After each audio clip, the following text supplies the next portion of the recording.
Welcome to week 8. Our topic for today is the global media culture. So, the topic that we are going to discuss basically looks at how globalization affects culture and the media and technology and all that is related to how we live our lives in the global arena. So much of what is global now owes its existence to digital networks, in which everything can be everywhere at once. If you can remember the reading from Hudson, Chris Hudson, everything that can be everywhere at once is coined as the instantaneity of ubiquity.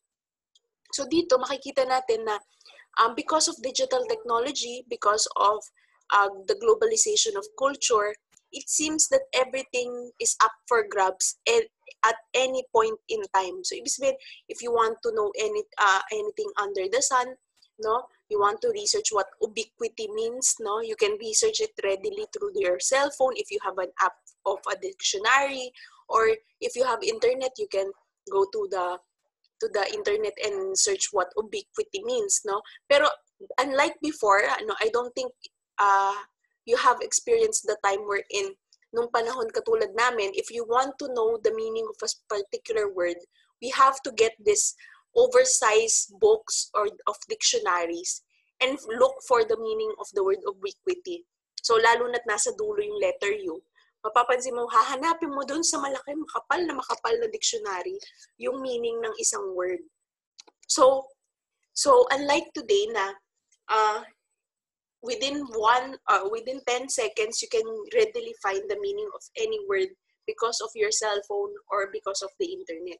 So the mechanism of interactivity created a greater scope of multiple subject positions and multiple modes of belonging. So dito, nabanggit din ni Hudson na because we commonly and continuously interact with one another and it's being very instant, no? All interactivities are very instant. So it can create various representations of the self, no? So ang nangyayari pa dito, because madalas na tayo makipag-interact sa iba't ibang klase ng tao because of the internet, because of digital technology, it seems that our self-presentation is being represented every single time. Ibig sabihin sa Tagalog, yung version mo of the self seems to be different when it comes to the kind of interactivity that you engage in or interaction that you engage in. So let's say, for example, if you're talking with your instructor through the email or through the Google Classroom, your presentation of the self, of course, is more of a student, and the way that you would interact is that of a student. However, with the same platform, the Google Classroom, if you're going to talk with your classmate, your presentation of the self is different. You're not a student talking to your professor or instructor. You're a student that speaking to another classmate of your similar age and similar thoughts and similar dilemma in terms of the class. So kung mapapansin, nag-iiba-iba yung presentation mo in relation to the digital form or digital technology that you're trying to use, no? So kung sa Facebook naman, ganun din. Merong iba't ibang presentation of the self.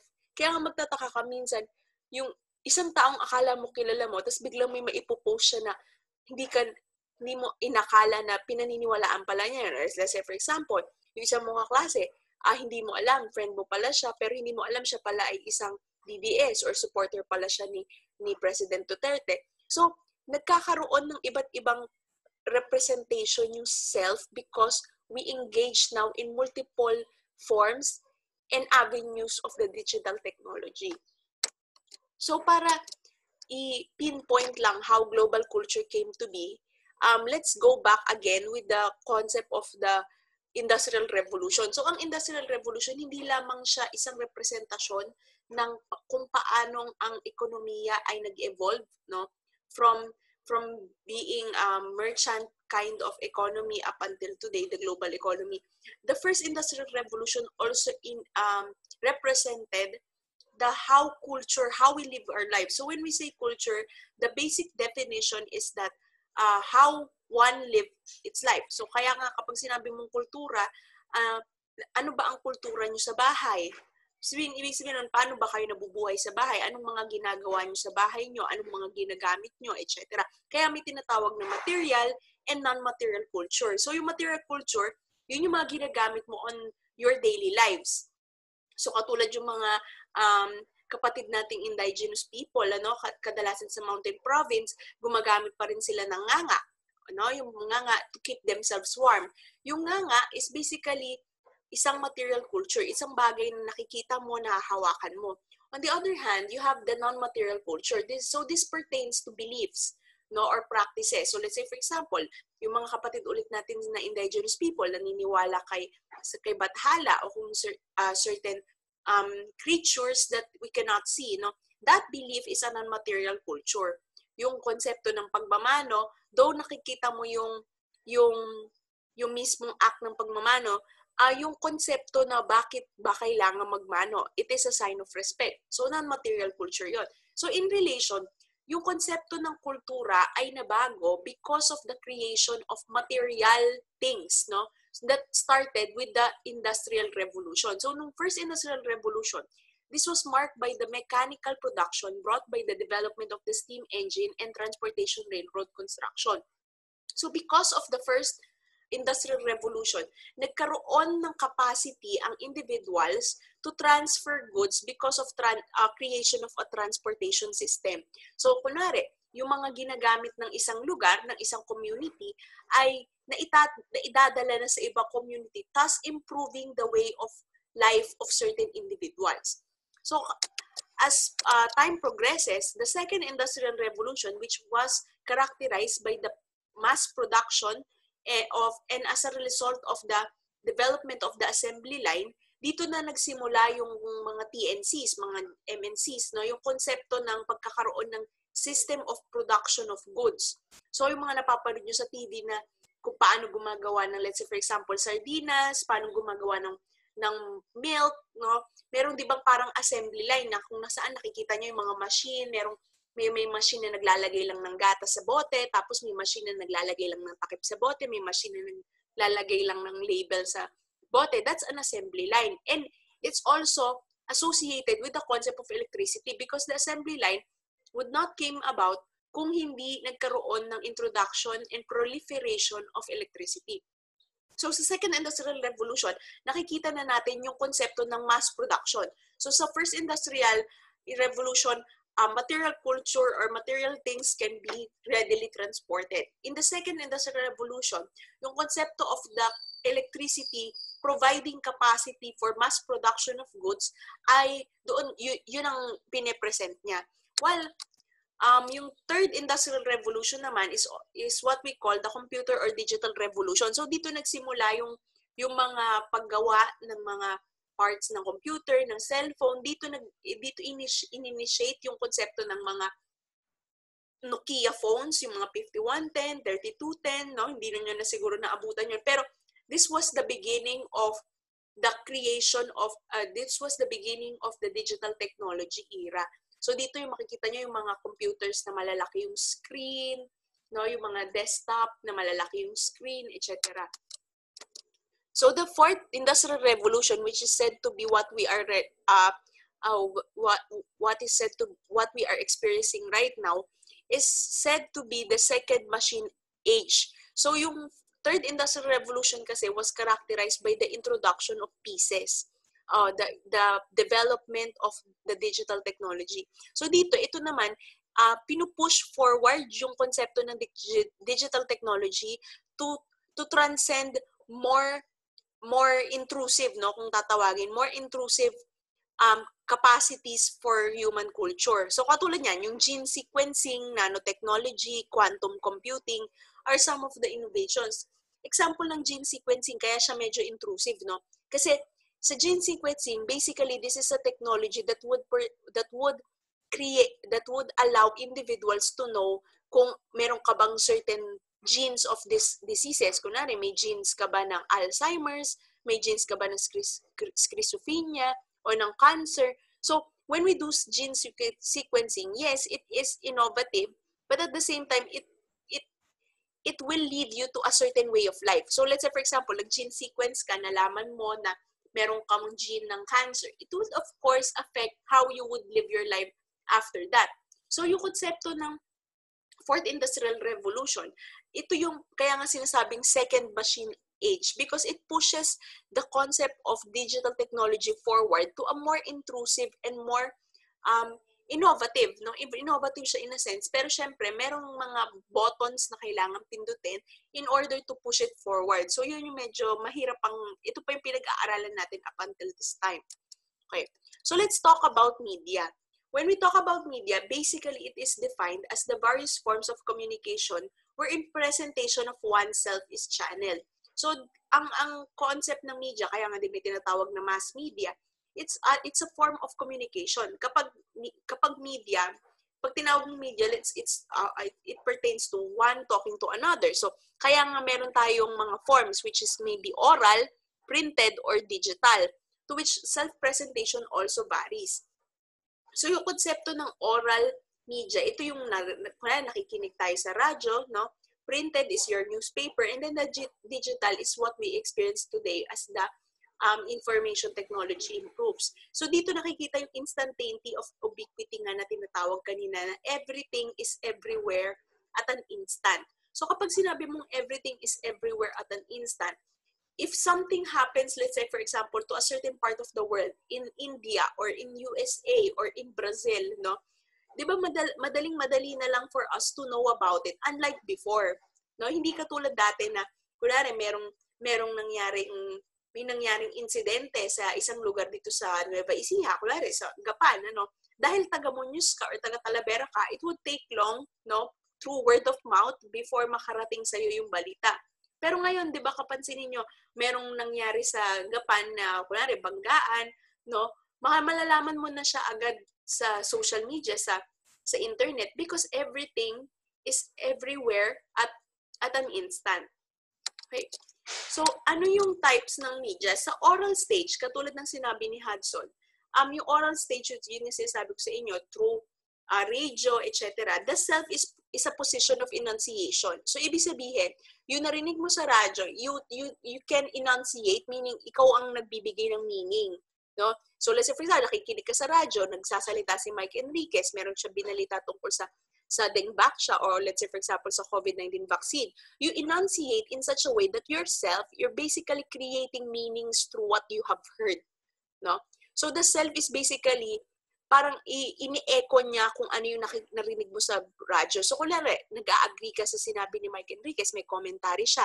You echo what he said, or you process what he said, and then there's a certain representation of beliefs. So, biglang ikaw sasabihin mo, ay, naniniwala ako na yung Dengbaksha ay hindi naman talaga nakakasama sa mga bata. No? So, nagkakaroon ng pag-echo and a certain representation of a certain formation of the self. When it comes to the printed stage or the print stage, the self is an agent centered on rational or imaginary autonomy. So dito naman, pag print, because you read, no, nabasa mo, ikaw ang nag-rationalize, ikaw ang nag-i-imagine. Or let's say, for example, magazines, you saw certain pictures of Liza Soberano in a certain magazine, and then you create a certain image, no, of what beauty is, what perfection is, etc. So the print stage, the creation of the self is basically through rational independence. Kaya yung ibig sabihin ng autonomy dyan, independence. Because you are, syempre, ikaw ang nakakita. No? Ikaw ang nakakita at ikaw ang nag-process. There's certain creation of meanings through what you have seen. So, isipin mo, ay, ganito pala ang ibig sabihin ng maganda kapag ganito itsura katulad kay Liza Soberano, etc. So, yung susunod, the electronic or the digital self, ito na yung meron tayo ngayon. And I don't know if you would agree with me, but in a certain point of time, you would see that yourself is basically decentered, dispersed, and multiplied. Yun yung sinasabi ko kanina na hindi ka na lang iisang tao ngayon. Your version of the self is being amplified. Pag sinabing amplified, nakikita mo ngayon difference eh. I don't know if you would agree with me again. Nakikita mo ngayon because of the digital technology age, because of social media, nakikita mo ngayon na minsan meron kang mga friends sa Facebook that you would appear to be this kind of person. as compared to this certain set of friends, no?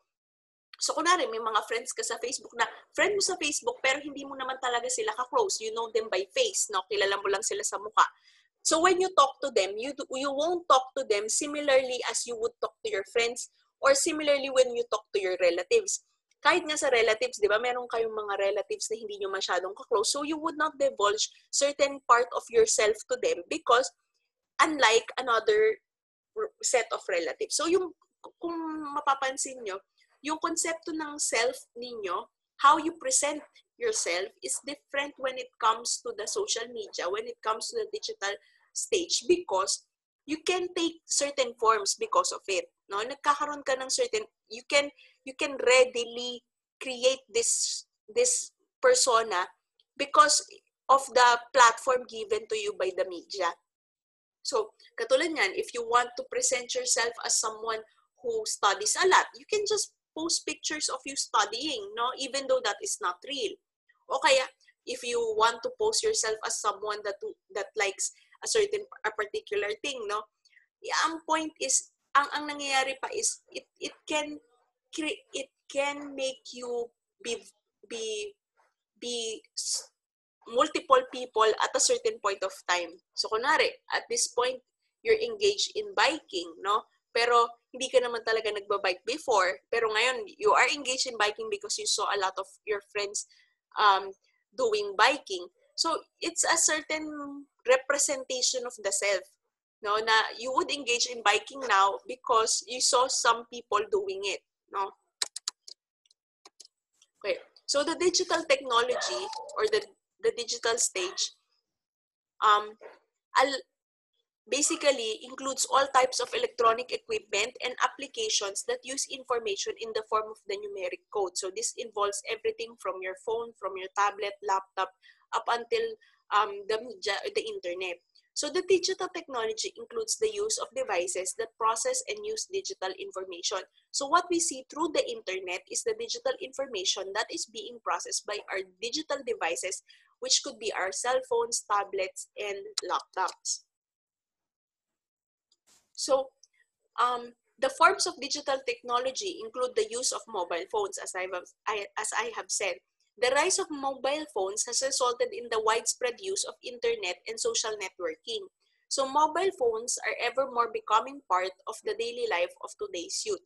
So, siguro hindi nyo na rin naabutan yung time, no? Yung talagang time na ang cellphone ay para lang sa call and text, na ang telepono namin noon ay pang call lang at saka pang text, tapos pang calculator, tapos yung mga games na hindi pa siya yung online games, no? Yung mga games lang na nakikita sa mga 5110, 3210. So, very limited yung nagagawa namin noon. The cellphone basically serves as a medium of communication. But now, look at your phones, no? Yung phones nga natin, pwede nang hindi gamitin for texting or calling because you have apps na that can do that, such as Viber, Facebook Messenger, etc. So unlike before that, the cell phone was basically used for communication through actual text and actual calls. You can now use your apps, no, in order to communicate and transcend the communication with even video discussion, video conversations, no, and continuous communications that are not confined with loads, no, yung mga load na piso, yung Anditex, yung mga ganon. Okay, so napalitan na yun lahat ngayon. So digital technology allows the users to keep in touch, connect with people, and be updated on the activities and whereabouts of others. However, the use of digital technology limits the face-to-face interaction with others and draws people away from meaningful and intimate communication with families and friends. So, kayo siguro nakikita nyo rin naman ito, not necessarily in yourself, but with other individuals. So, the growing use of the internet and social networking changes the social behaviors of individuals, families, and societies. So let's talk about the realities, no, as abstraction in the digital age.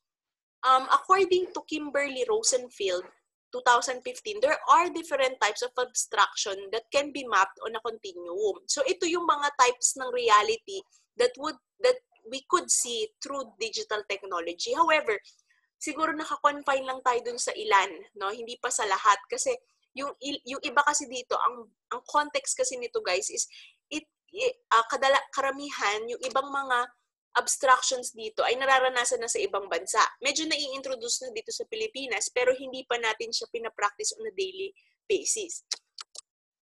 So the types of abstractions of reality according to Rosenfield. First, the real-life reality. So this is the reality outside the cyberspace. This is your face-to-face interaction or the life away from digital devices. So yung real-life reality, ito yung pagkausap nyo sa nanay nyo, no?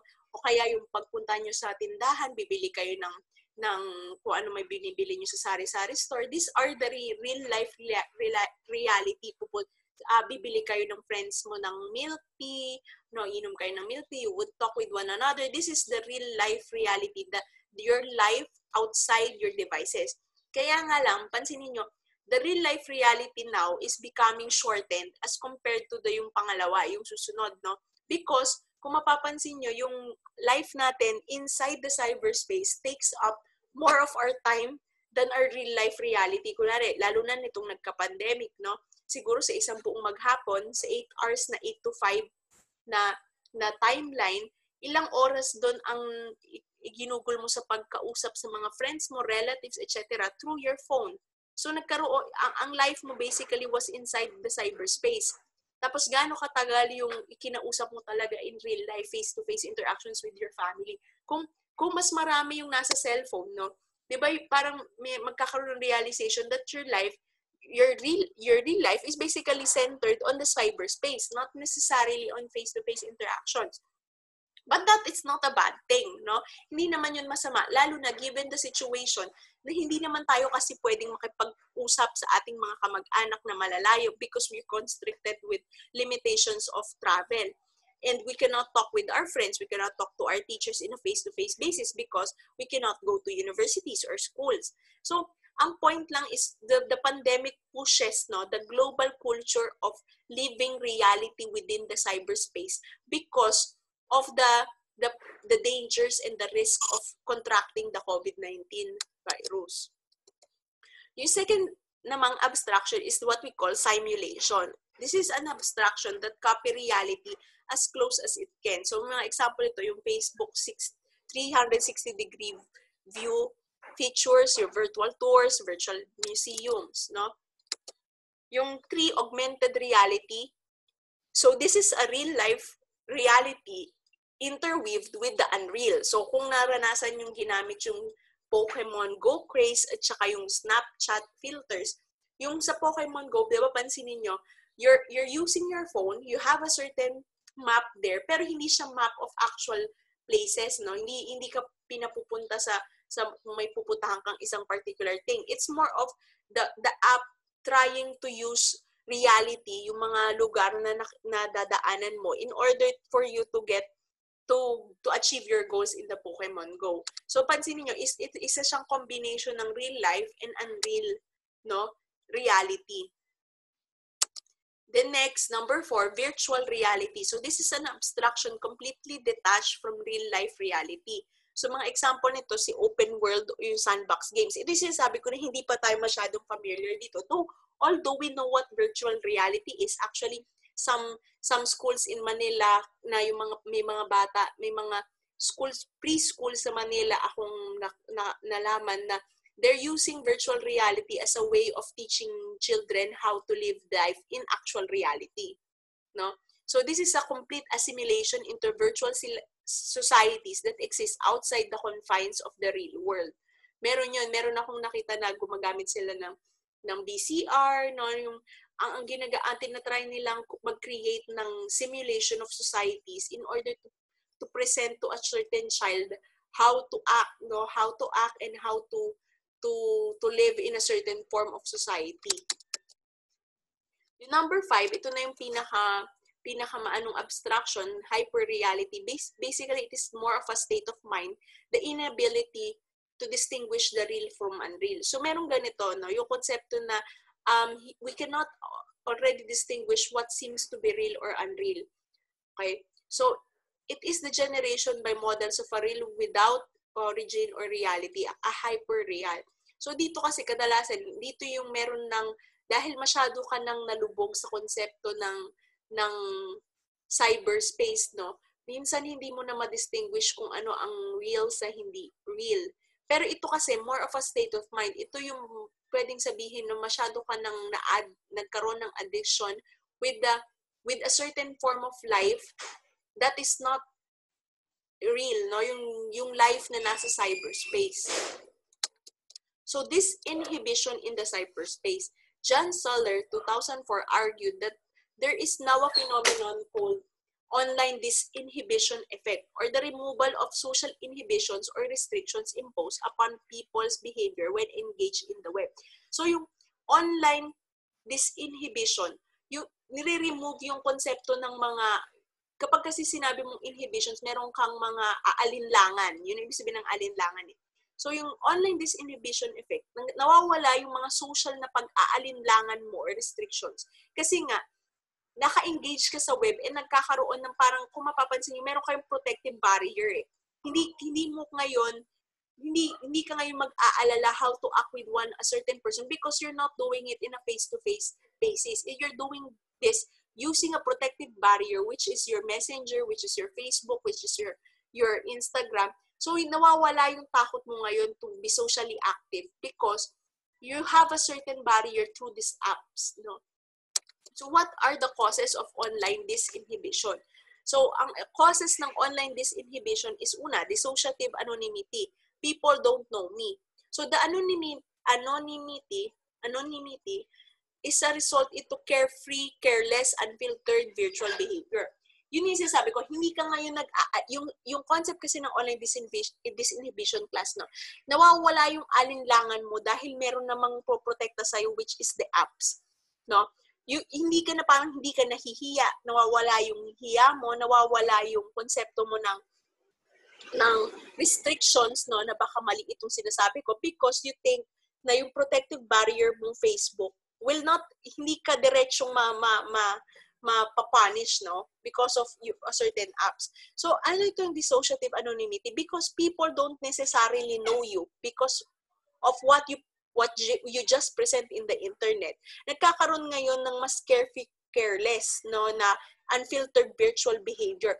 Kaya nga 'di ba merong mga tao na ang gagawa ng mga accounts, yung dummy accounts. Gagawa sila ng dummy accounts in order to create a carefree, careless, and unfiltered behavior. Tapos ang gagawin nila, magko-comment sila kay Pauline Soto na hindi daw maganda yung anak ni Pauline Soto because you have now yung concept na, sige, pwede kong gawin ito sa bata. Kahit bata yan, ha?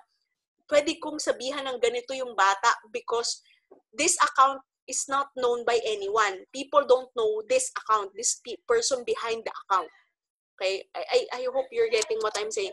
Yung pangalawa naman, invisibility. So people can see me. Since you are invisible, you can alter your personality. So in hiding yourself, you are freeing yourself from the baggage of having to present yourself as you truly are. So dito naman, ito ganun din yung sinasabi ko, yung best example din yung dummy account, no? Because in hiding yourself, you are basically freeing yourself. So yung invisibility, when you use a dummy account, basically you can alter your personality. And then in hiding yourself because of these dummy accounts, you're basically freeing yourself from the baggage of having to present yourself as you truly are. Actually, kahit naman hindi siya dummy account, no? Even your actual account, you can do invisibility with that.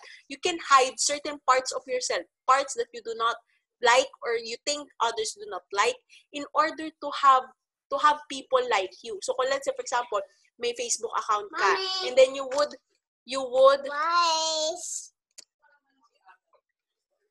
So yun, you can pretend, no, that you like certain topics, you like certain people, individuals, but hiding your real self, no. But in reality, if you are going to have the chance to know them, actually kilala mo yung sarili mo, you would not actually like them or you would not actually subscribe to this topic. So that's the point of invisibility. Yung number 3 naman na causes of online disinhibition is yung asynchronicity, or you see you when I see you. So you have the luxury of time delay in the virtual world. So it removes the pressure of real-world communication, especially in terms of the Google Classroom. I think most of you would agree with me that you have the luxury of time delay because of in the virtual world, because of the Google Classroom. Yung dati na dapat may assignment ka, that you would have the pressure of doing the assignment the next day or the other day, no, because of classes, di ba nawawala yung pressure na ganon? Because iba namang kind ng pressure. I would understand that yes, there's certain kind of pressure still, pero iba na yung kind of pressure. It's not because you have a deadline that you should pass the assignment the other day, no?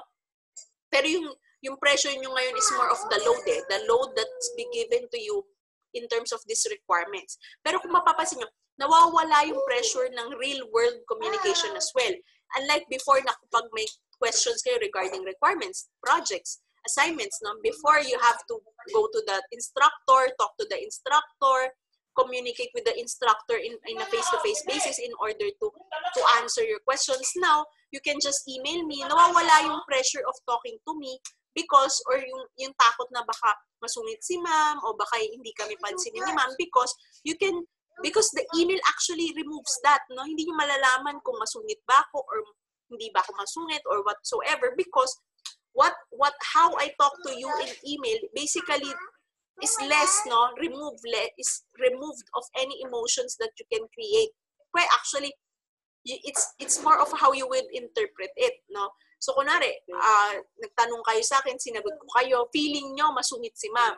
But it's more of your interpretation of how I communicated with you. It's not really something that you have experienced in a face-to-face basis.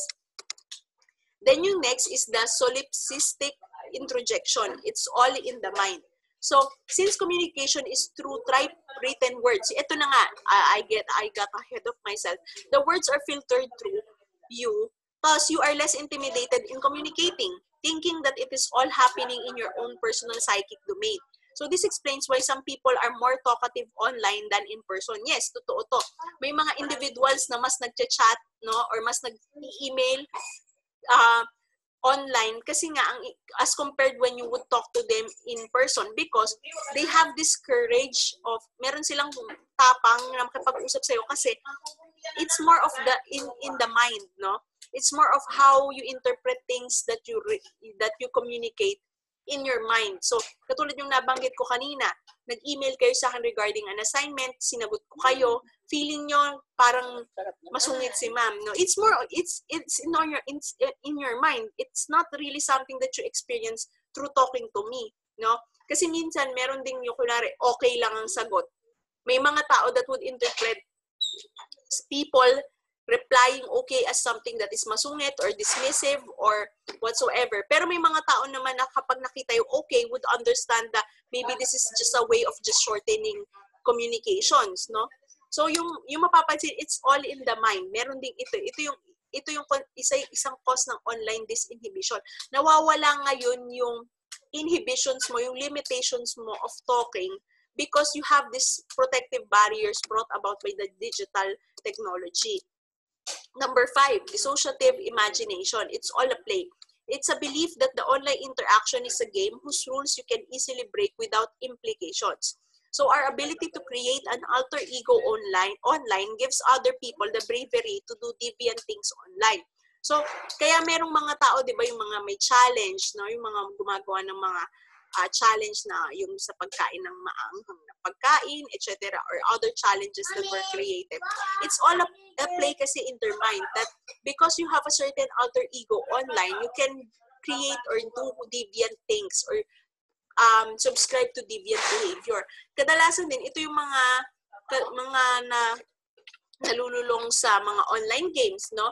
Na because you can do this, because you are this certain ego, certain alter ego online in online games, you think that you can do this certain deviant things, no? Yung, di ba, sa online games, you can kill individuals, you can steal from individuals, you can bump other cars or go bumangga ng mga tao because this is more of a dissociative imagination. You have this certain alter ego that can do these things, that can kill individuals, that can go and bump things with your car, etc. So, kung mapapansin, ito rin yung isang cause ng online disinhibition. Nawawala ngayon yung inhibition mo na not to think of yourself trying to kill someone. But you're already doing that in online games, di ba? Lalo na yung mga online games ngayon na that have certain goals, no, of reaching certain goals. Yung number 6, minimization of status and authority. So your rules don't work online. So online people are perceived to be equal.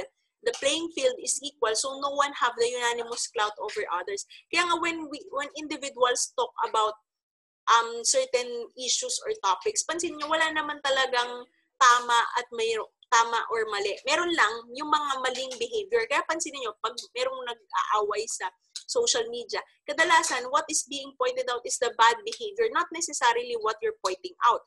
Pero madalas, di ba, kinikriticize ka din for what you're pointing out. But basically, there's no one person that is right or what is wrong. Because nami-minimize yung konsepto ng status and authority. Hindi porket katulad nun, kunwari, doktor ka, o hindi ka doktor, hindi ka na pwedeng hindi mag-recommend ng things how to prevent COVID, di ba? Pansin niyo ngayon, kahit mga hindi doktor, may mga sinasabing ways how to prevent COVID. O kaya kahit hindi ka attorney, ang daming mga sinasabing opinion about political issues. So kung mapansin nyo, wala na actually konsepto ng attorney ka, doktor ka, at bystander ka lang. Kasi ang nangyari nga, because you can readily express your opinions and what you think about things, mas madaling magsabi, and no one can actually discount you for it, no? So, ibig sabihin, hindi pwede sabihin, ay, bystander ka lang, wala kang alam, ganun. Di ba, pansin niyo madalas na babash din yung mga ganun. Kasi nga, everyone is equal in the internet. Okay. So, social networking in the Philippines. The Philippines has the fastest growing internet population in Southeast Asia. So, the rise is attributed to social networking. Majority of the Filipinos use the internet primarily for social networking, and the Filipino youth are the biggest users of social networking in the past few years. So kung mapapansin nyo, although hindi kabilisan ng internet sa Pilipinas, isa sa fastest growing internet population ay nasa Southeast Asia because madalas ay maaga tayong namumulat sa paggamit ng devices. Totoo yan, no? Kahit naman sa mga bata, di ba, pansinin nyo ang mga bata ngayon, maaga namumulat sa mga tablets, sa mga cellphones, etc. So it's not a secret, no? Hindi na siya bago sa atin kapag ang isang kahit nga bata ngayon, mapapansin nyo, kahit mga newborn babies, may Facebook account na. Although may limitations sa age ang Facebook pa. Pag-aapirin na meron siyang ganitong kind ng age in order just to communicate, no? Kasi pansin nyo, kahit mga 7 years old, pwede na mag-communicate with their parents through online because probably yung nanay or yung tatay ay nasa ibang bansa. So, how would you talk to your parents working abroad? Through Facebook, through Messenger, through Viber, etc. So, kung mapapansin, napakabilis ng dami ng social media or social media accounts sa Pilipinas because of the need to communicate through them, no? So dito na rin tayo nagko-communicate, nababawasan na nga yung pagte-text at pagtawag kasi nga pwede mo naman siyang gawin through Facebook and Facebook Messenger. So the Filipino youth mostly use social networking for communication, information, and entertainment. However, it is also through social networking that identity theft, false information, and fake news circulate. Thus, the church, schools, and government in the Philippines make efforts to prevent and effectively manage the spread of identity theft, false information, and fake news. So, kung mapapansin, ang pinaka-vulnerable kasi sa social networking are the youth, no? Kasi madali, pwede silang mag-clickbait. Ibig sabihin ng clickbait, yung makakita sila ng news, pipidutin nila doon, pwede makakuha ng information about them, etc. So, kung mapapansin, kasama din kayo doon, you are part of the youth. Kaya maraming mga efforts in order to prevent yung mga problems brought about by social networking, yung pagkakaroon ng identity theft din, and yung pag-proliferate ng false information, lalo na pagdating sa pag-aaral ninyo, katulad niyan, kung ano, mayroong mababanggit tungkol sa in-announce na sa LSU, fake news pala, di ba, mayroong naging ganyang case sa LSU na nagkaroon ng proliferation ng false information. So, key point to ponder, choose your self-representations carefully, no? For what starts out as a mask may become your face. So, lalo na pagdating sa social media, yung nagsimula kang mag-alter ng self mo. Ibig sabihin, dati hindi naman, yung mga values na pinaniniwalaan mo, dati ay pinalitan mo because nakikita mo sa Facebook, ito pinaniniwalaan ng karamihan sa mga friends mo.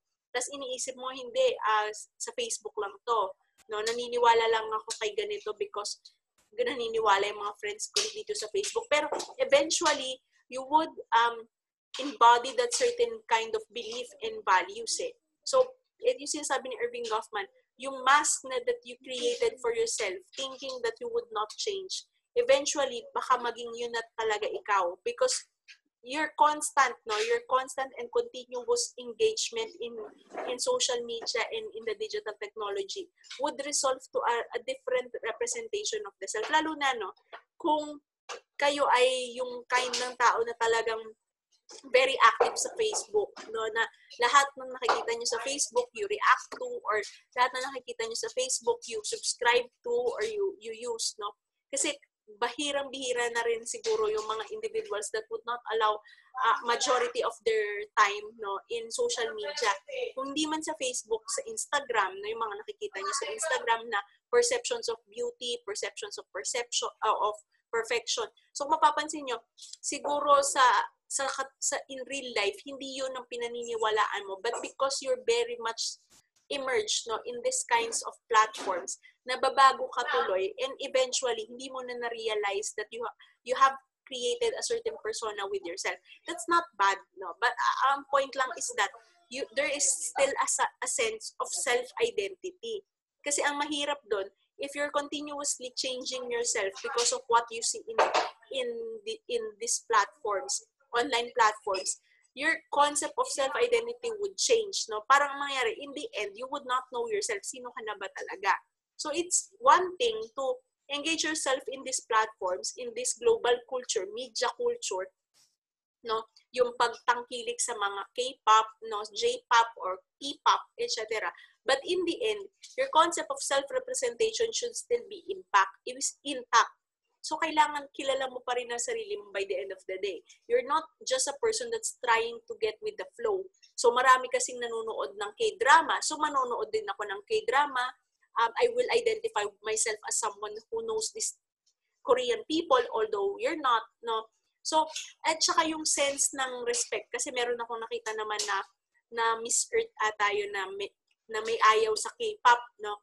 Pero ang punto is that you respect the boundaries of individuals. If certain individuals don't like K-pop, it's their preference. That's how they identify themselves. They're not people who engage in these kinds of culture, and that's okay as long as we respect the boundaries of each other, no?